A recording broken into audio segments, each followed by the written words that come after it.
it's a pretty deep video that we're going to get into, and I think a lot of people is going to appreciate how we can use metaphysics and as it pertains to our daily life and reality.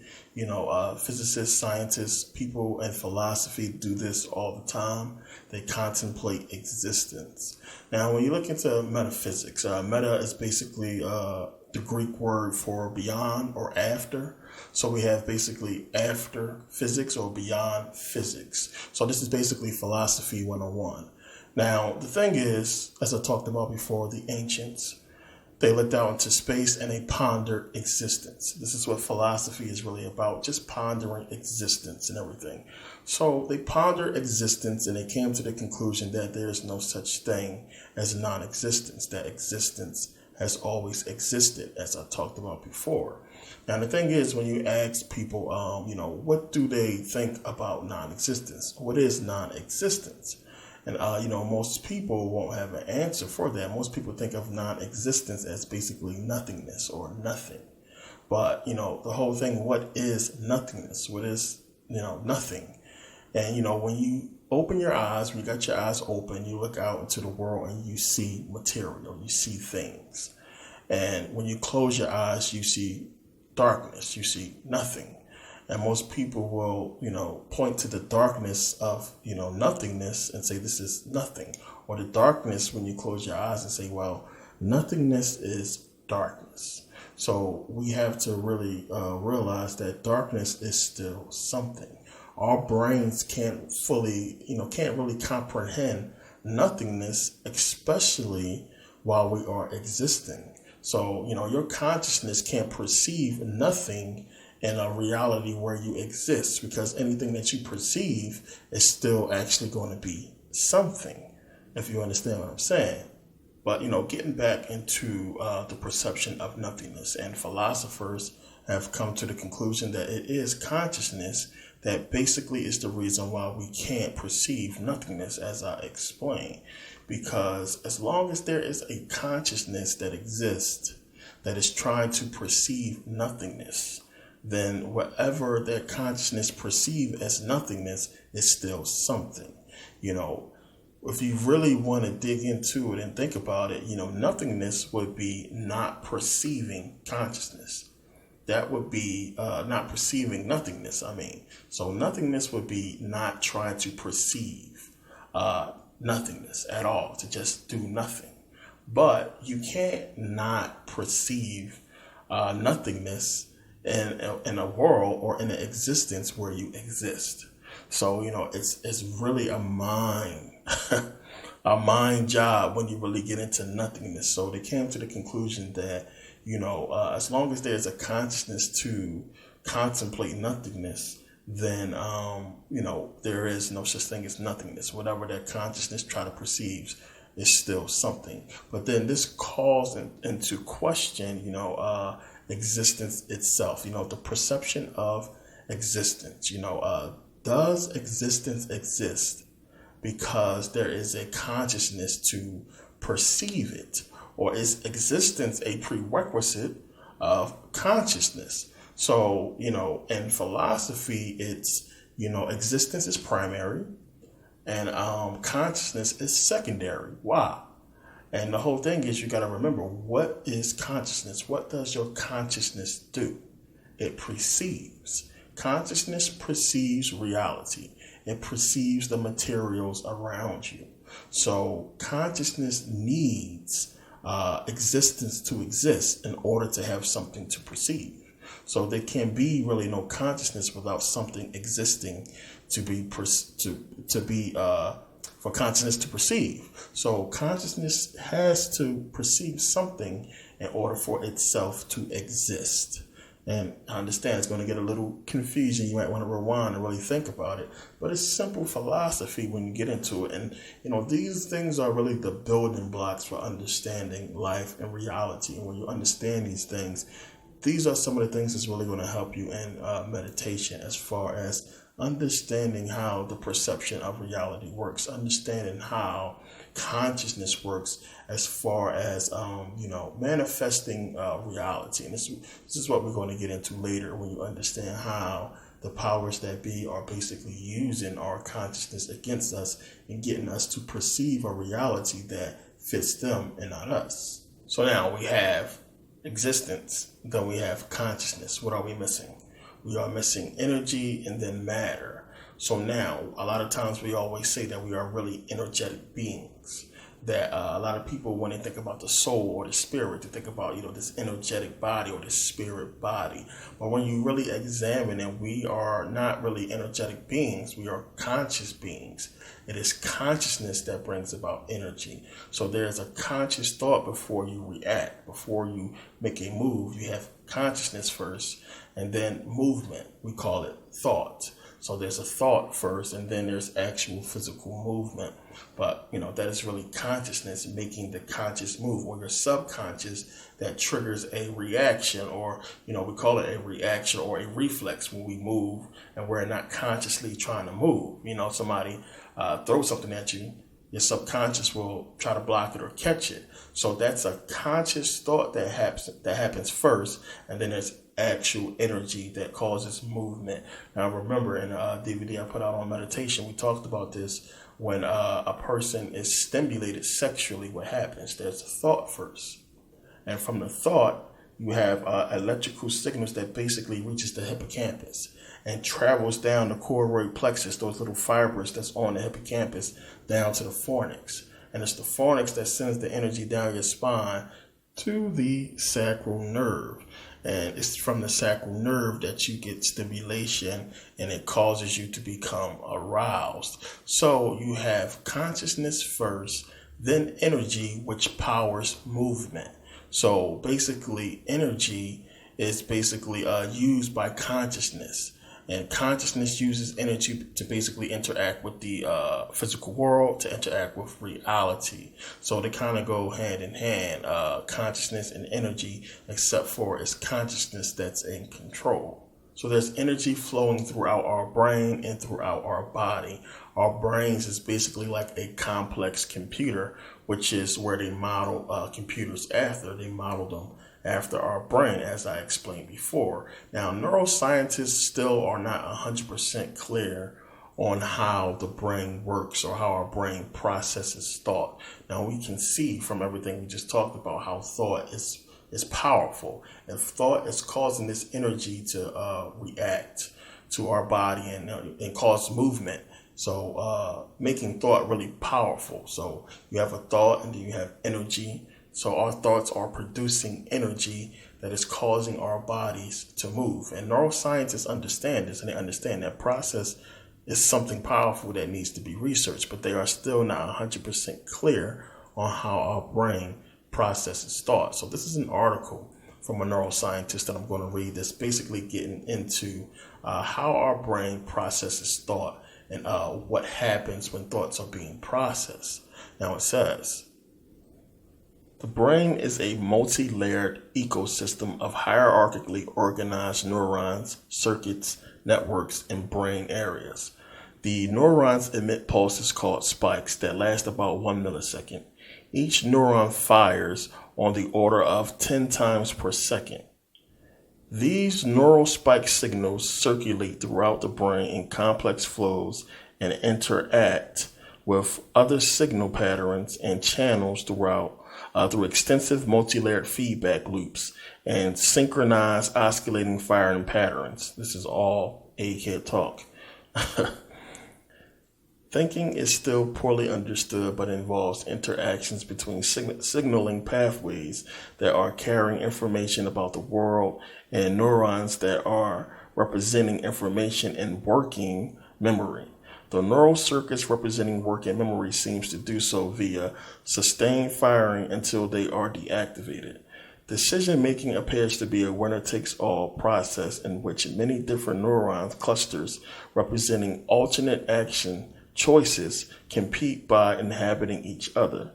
Evidence supporting each action choice increases the spiking activity of the neurons representing that choice. These neurons inhabit the neurons representing other choices, leading to a multi-way competition among neuron clusters. Eventually, the evidence supporting one choice is optimal, overtaking all the others, and succeeds in suppressing the alternatives, becoming the clear winner.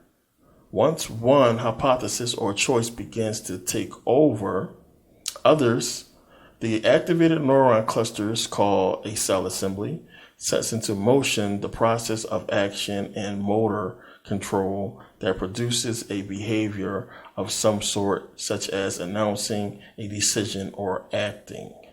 So yeah, as I said, basically all egghead jargon, but when you really get down to it, it's talking about the process of thinking and how it seems to look to neuroscientists as if it's a process that is taking place that makes sense, that seems organized, but they are not 100% sure that what they are seeing is actually taking place.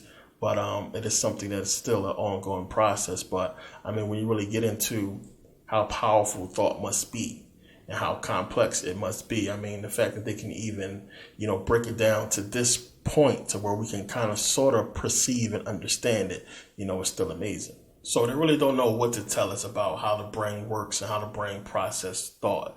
This is the best that they could come up with. But what we do know is the brain is like a computer, or a computer is basically like the brain. And, it processes things differently than a computer, and really on a faster note, which is why they have been coming up with all these new machines and new technology that involves the brain that can operate using thought and using the brain. There's a lot of new machines coming out that doctors can use to where they can actually hook it up to their brain and do surgery. I mean, all kinds of things that they're coming up with, new arms and things like that reacts from neurons firing and brain activity and things like that. So they're really digging into the how the brain works and how it can be used to basically power or operate a certain machine. So that's something that is amazing that is coming up that I've been looking into myself, because, when you start digging into stuff that deals with the brain, you really got to pay attention to what direction they want to go in that. That's really a delicate situation right there. And I don't know too many people that actually want to use something that's basically going to, tamper with their brain. Now, the thing that he left out of the article is how consciousness is basically responsible for all that brain activity. All that stuff he was talking about, neurons firing and everything like that begins first with consciousness. And without consciousness, none of that brain activity is even possible. So this is basically with movies like The Matrix and Terminator, iRobot and AI, all those movies about, machines doing things and machines malfunctioning and taking over the world, all kinds of stuff like that. This is what these movies are trying to convey to you, that you can program a machine to do anything.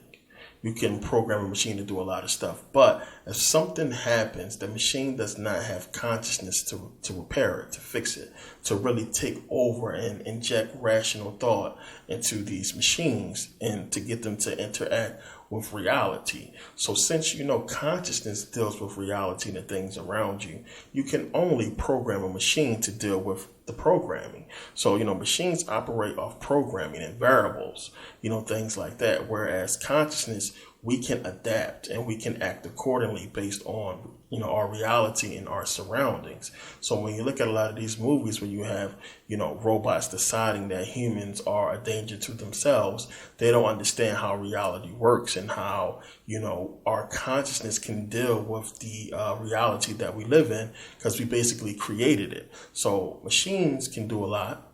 They can be really helpful. And there's a lot of things that, can really help our life as far as machines. But the simple fact that they do not have a consciousness and they can act in this physical world is something that is dangerous. And all these movies like Terminator is trying to tell you, that's basically the underlying notion, with the movie is consciousness is everything. With consciousness, we can really act the way we are meant to act and react to the physical world, to this physical reality. So now when you really pay attention and you look at it, being robotic, or these robots or machines that basically do things that humans can do, movies that have androids and stuff like that, it's always consciousness that shows to be better than the machine. So, of course, if you pay attention to the powers that be over the last decades, they've been trying to basically, create this machine reality.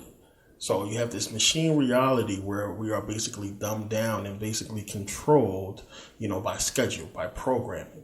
We have programming coming from the TV. We are being programmed by the TV. We are being programmed by music and the radio. So they have been trying to turn us into this machine-like person and to basically grow up in this machine-like reality where everything is, based upon a schedule or time. You got to be at school at a certain time. You got to be home at a certain time, work at a certain time. Classes start at these specific times and dates, and we celebrate the same holidays every year and things like that. These are all machine-like behaviors that's based on programming. So then when you step back and look at it, they want us to be on this machine-like programming schedule while they have all the knowledge and consciousness that really matters in physical reality. And then we just, consume by, buy, entertainment, sex. And this basically drives our reality instead of what we are, supposed to be here for or put here for.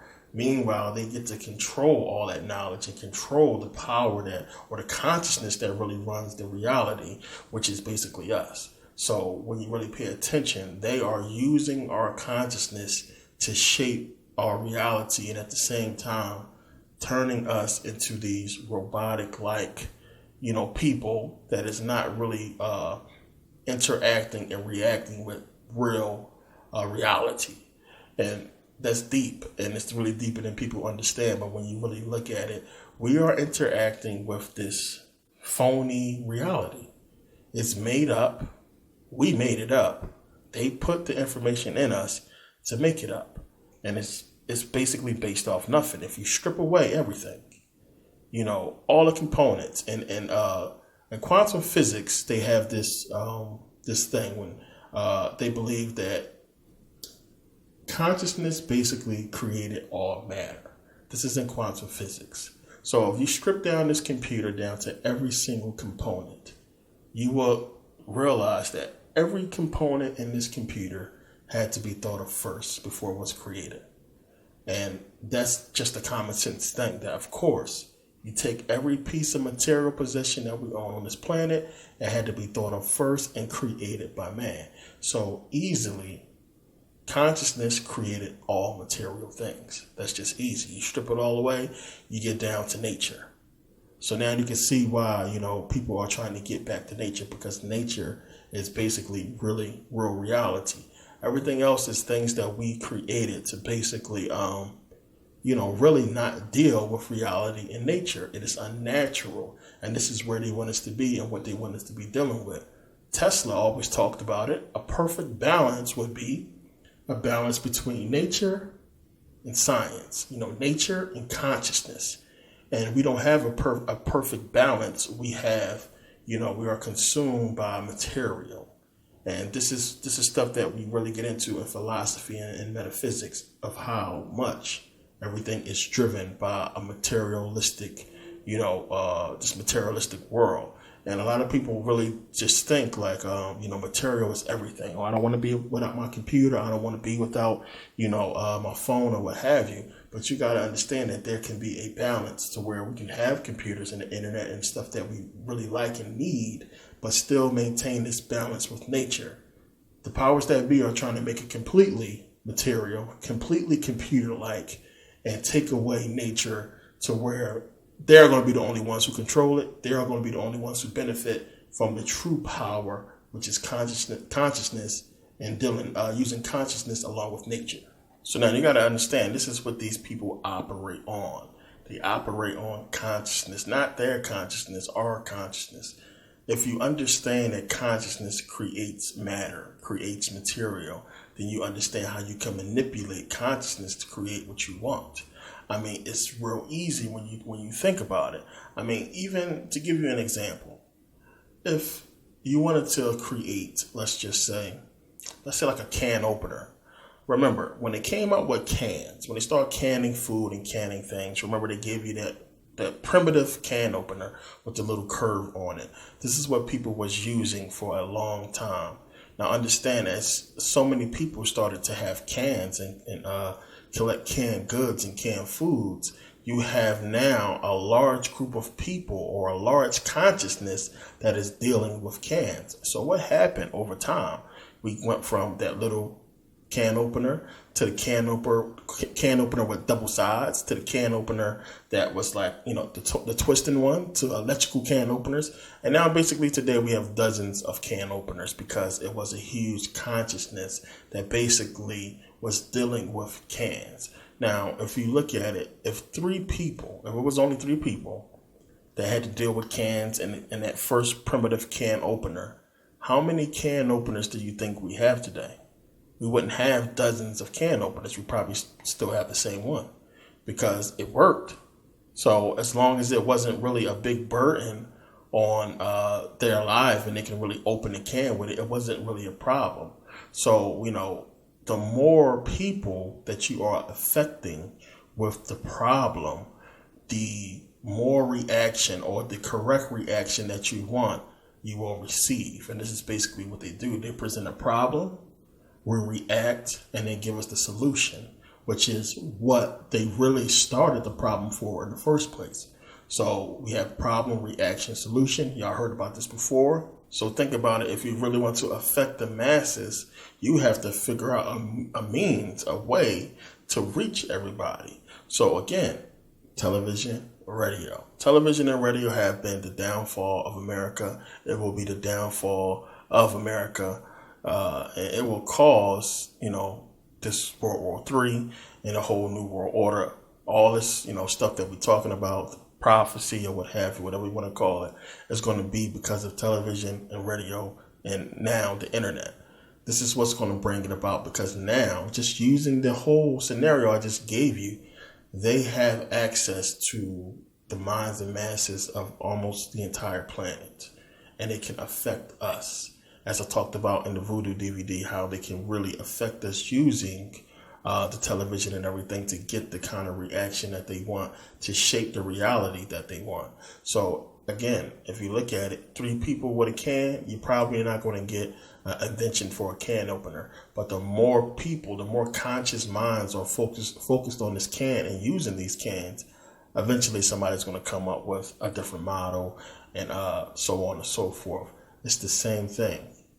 You put out a problem, and people are going to react to it, as I said, and you're going to get the solution. They'll present the solution that's going to change our reality. And